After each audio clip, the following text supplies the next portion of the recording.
ও রস, ও আমরা গ্রামের বাড়িতে আসছি, এখন আমরা গাব খাবো। এই যে গাব পাড়া হচ্ছে।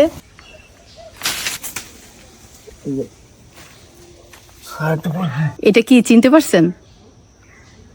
এটা গাব, দেশি গাব, অনেকে পাতি গাবও বলে।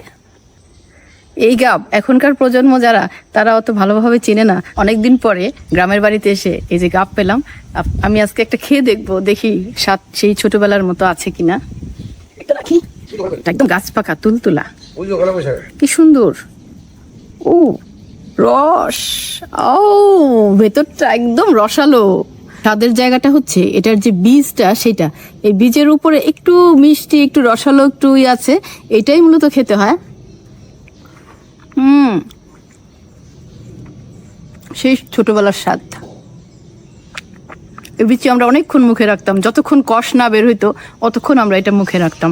নতুন নৌকায় এই গাবের কষ দিলে নৌকা অনেক টেকসই এবং মজবুত হয়। এবং আরও যে মাছ ধরার যে জাল, সে জালের মধ্যেও কিন্তু এই কষ দেয়।